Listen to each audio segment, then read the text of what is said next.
big developments in the Sean Diddy Combs sex trafficking trial today. The prosecution moves to toss a juror, something the defense is protesting as a thinly veiled effort to dismiss a black juror. And the cross-examination of Jane, a former girlfriend of Combs, continues with texts and photos that portray her as a very willful partner in Combs's lifestyle. I'm criminal trial attorney Sara Azari, and this is Serving Justice on NewsNation, where we're breaking down all sides of the Diddy trial. And joining me today is a former sex crime prosecutor of 36 years, my friend and friend of the show, Stacey Honowitz.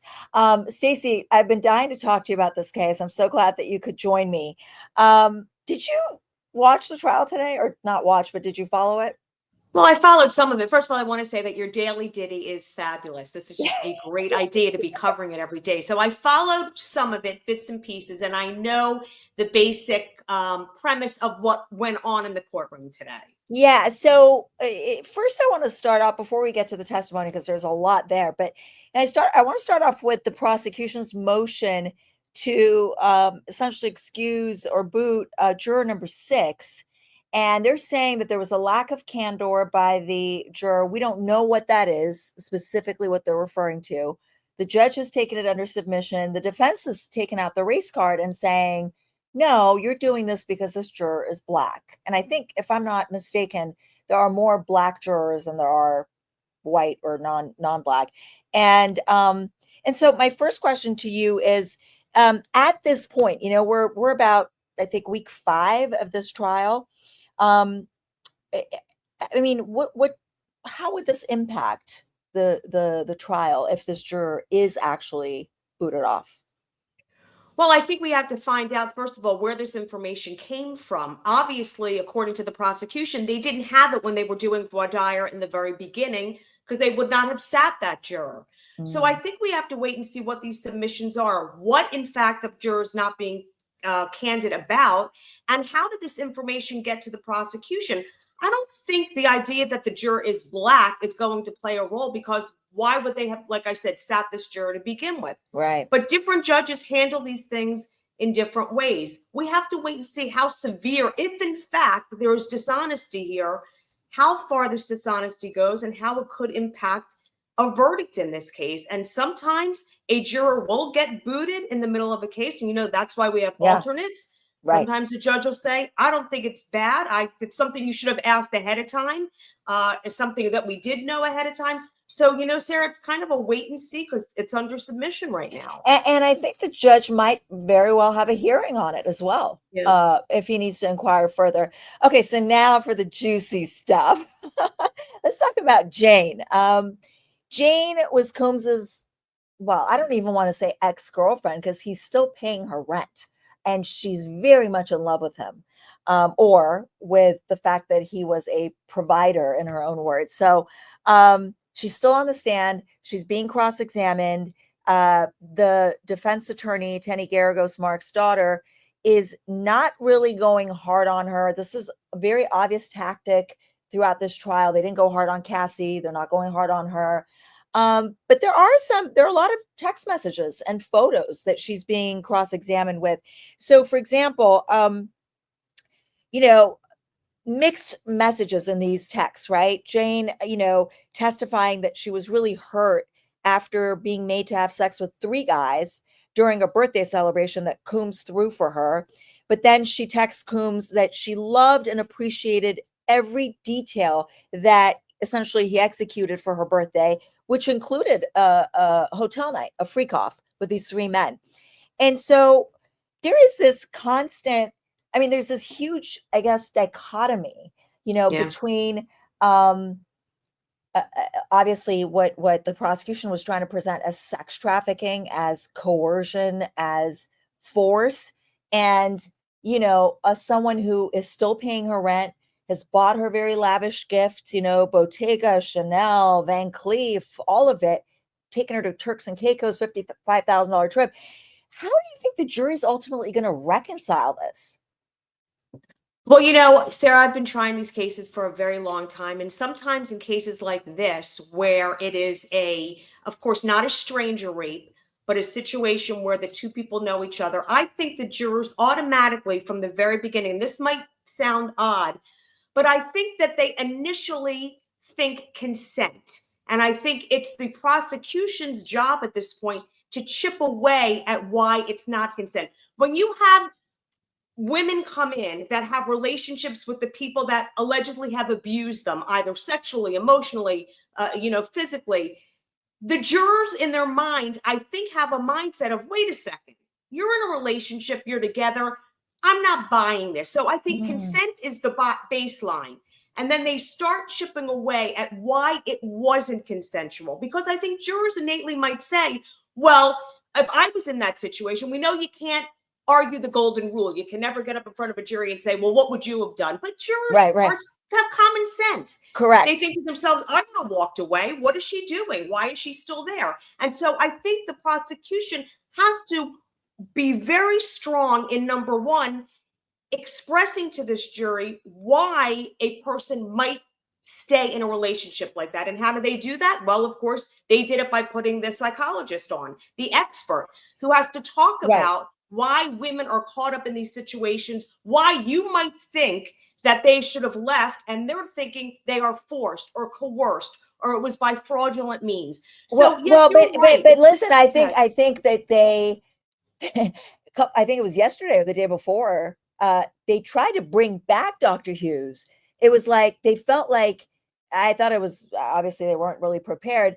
They were trying to bring her back to fill in some more blanks for the jury. So I think that some of this testimony must not have gone the way they expected it to. Yeah. And they felt like now of course she can't come back. She was relieved of her duty to testify. So anyway, but the judge said, no, she can't come back. I see this as straight up textbook buyer's remorse. Okay. This is a woman who entered into a very transactional relationship.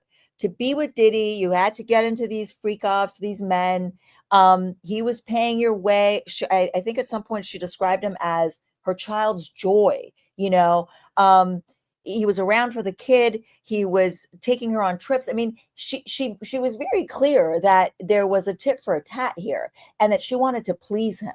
And I think it was also evident from Cassie's testimony when you kind of go back and forth. She also said, I wanted time with him, and to have time with him, it meant that I had to do these creek offs. But that's a choice. Don't have time with him. If this woman didn't have time with him, she also wouldn't get her rent paid. She wouldn't get her Bottegas and her Van Cleefs and things like that. And to me, I think this is a true litmus test of the Me Too movement, this case. And to me, it's like, if we're going to now say that this was sex trafficking, there are, I don't know, hundreds of men in the Upper East Side of New York with their little mail order brides who are sex trafficking. Yeah, Sarah, I have listened to the defense's perspective, and I don't think this is a straight up great case. I mean, as a prosecutor, I'm telling you it's difficult, but I'm going to tell you where I think the prosecution can Would you file this? Would you file this? Oh God, I don't know. I don't have enough info in front of me. I mean, I'm not sitting in the courtroom. I would have to meet with the victim. I can't just straight on paper. I'd have to meet and see how they testified and stuff like that. But let me tell you something. It's difficult, number one, to put 3 victims in one case. We have to jump through hoops down in Florida. It's called Williams Rule. It's pattern evidence. It's motive, opportunity, intent, plan. So and this is a federal case. You start off a little bit as the defense. You start off behind the 8 ball because you're not just dealing with one victim. You've got 3 victims that are basically saying the same thing. And I think in this case, what kind of solidifies the force and the coercion is the fact that they saw that domestic violence. They've got that in the back of their mind. Maybe she thought that's what was going to happen. We've heard 3 women or 2 or 3 talk about basically the same thing, how they were treated by him. So I think I think the defense can make your argument and say, it's a money grab. What are you talking about? This one got millions. This one's getting a purse. This one's getting a bag. And then the prosecution gets up and says, listen, I'm not saying that these women are angels to have stayed with him, but they were forced. They were You've heard the expert talk about why the mindset might be what it is. So is it a straight victory for the prosecution? No. But to tough hill to climb for the defense because there is a lot of evidence. And basically, what the defense has to do is argue their theory. They don't, and the prosecution, what they really need to do is explain the law. Sarah, lots of times we get up in closing arguments and we kind of blow over the law. Well, the elements are A, B, C, and D. Yeah. Because you've got the evidence and the facts on, you've got the domestic violence, in the back, you show the video. But in this case, with sex trafficking and with racketeering, you've got to prosecution's got to say, here's why element A was met, B was met, and C was met. Yeah. So, and I don't think so with sex traffic. I mean, look, I think they have him on prostitution. He was clearly transporting these male escorts. I know one was a favorite who was coming from Atlanta a number of times. I mean, there's definitely that, but that's carries a max of 5 years. That's like a nothing burger in the context of this indictment. The racketeering I have a huge problem with because this is a conspiracy to racketeer. And we don't have co-conspirators yet. We don't have a criminal enterprise. And so I know who it might be, but I haven't heard testimony yet. I think his chief of staff is someone whose name has come up a lot, who was really in charge. And she might be a co-conspirator who has entered into a pre-indictment plea agreement to cooperate against him. Without that, I don't care how bad this guy is and how many predicate acts and a pattern and a purpose that they have, or means and methods of racketeering, they don't have the conspiracy and the enterprise. So I'm waiting to see what they come up with and whether that's sort of the grand finale to their case in chief. But as far as, I have a problem with this case specifically because I feel like if no means no, then yes means yes. I mean, these are adults. These are not children. This is not R. Kelly, taking advantage of disenfranchised minors. The women, specifically this woman, knew she's entering into a polyamorous relationship. And I think she thought she could handle it, but she clearly couldn't. Every time she would see him on a trip with another woman, it would really bother her. She would get jealous. She demanded, I think today was really interesting, Stacey, because on cross, she admitted that she played the hotel night card. It was the first time I played the hotel night card, she said. And by that, she meant that when she didn't like Combs with another girl on vacation, she asked him to cut the trip short and come back right away, or else you're not going to get a hotel night. So this is a different woman to me. This is not a woman to be pushed around and coerced. She stays because she's getting some. And you know what? There are a lot of you and I may not be up for it, right? Thank God. But there are women who want a transactional relationship. They're willing to do these things and completely, trample upon their boundaries in order to get what's coming. So, I mean, it's just to each their own, Look, I that's what I'm telling you. They start off with consent. The jury is thinking this is consensual. That's how they come in. I mean, that's the reality of it.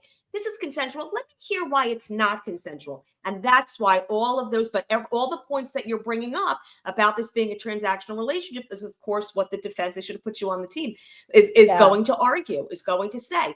And the prosecution's going to come right back with, wait a second, they knew this is fraud, this is coercion, there were drugs involved, the federal drugs, all the bad stuff. If they can't get that out of their mind, it's going to be a problem. Also, when we talk about, I'm going back many years because I'm much older than you, but, in the heyday of Starsky and Hutch, you saw the pimp and the prostitutes. Yeah. And, it's kind of like an elevated version of that. But in this case, it's evolved. It's evolved. It's totally evolved. And but look, drugs and all the other things. But there was another text message where they're setting up by the way, she, like Cassie, was setting up a lot of these nights, right, with Combs, but because she said, I wanted to please my partner. And then afterwards, what she liked was what came afterwards, is when he would have sex with her and she would get to rub his feet and whatever. So she said, I guess he says, should we do another night or whatever? And he says, is that cool with you? So he's asking her, he's allowing her to make a choice. And she's like, yeah, last night was great, and then she says things like, tonight I'm not in the mood for that. And he's like, fine, So they stay together. They watch some of the stuff they filmed before, and they call it a movie night instead of a hotel night. I mean, I think that this is not going to be an easy task for the jury. I get Yeah. what you're saying, that they start. I like that you mentioned baseline. That's very true. They start with the baseline of like, oh, girl, please, you consented, Yeah. and then they go, maybe you didn't, because But remember, the defense is going to put on a psychologist too, an abuse Yeah. Yeah. a specialist too. So we'll see what that person has to say. These are blind experts, right? They're not experts who know these women, who have examined these women or examined Combs.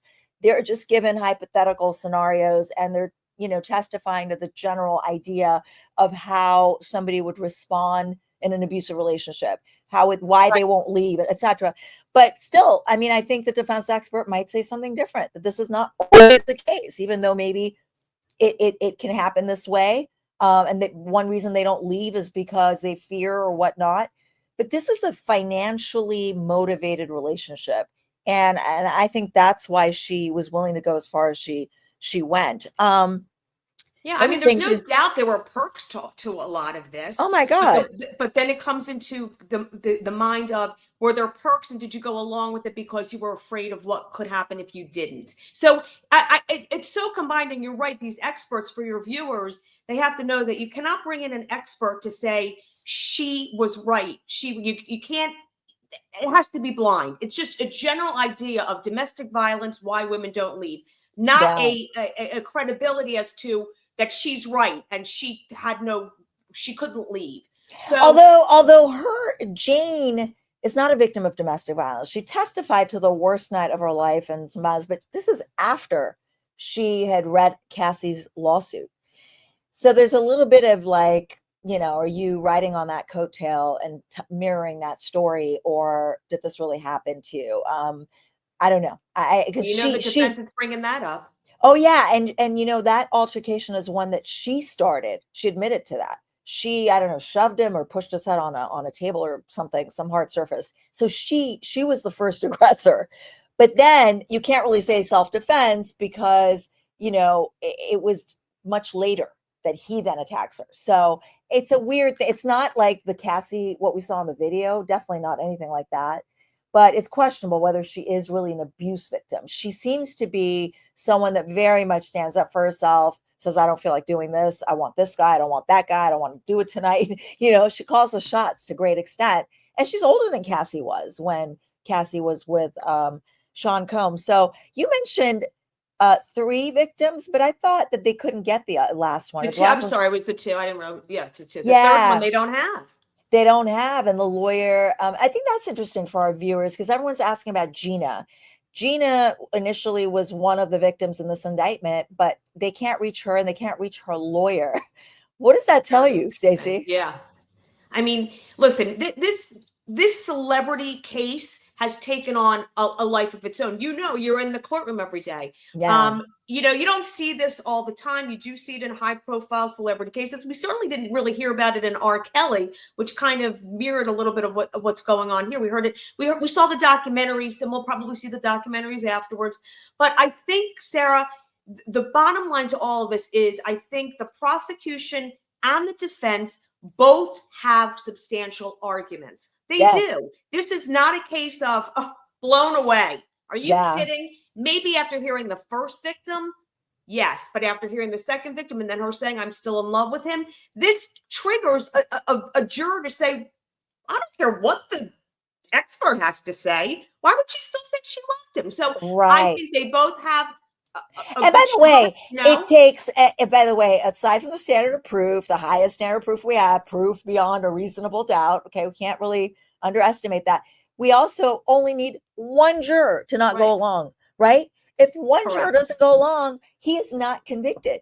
And so I could see this where you could have a unanimous verdict on prostitution and have a hung jury on the other counts, yeah, I agree with you. It's all a matter of, Lots of times when we sit on panels, you and I together, one of us can say, "Oh, come on, what are you kidding?" I Yeah. think honestly, in this case, this is a case where the law has to be spelled out for these jurors, and the prosecution really has to come up to snuff and say, "Here's why these facts fit into the law, and these why the elements are met."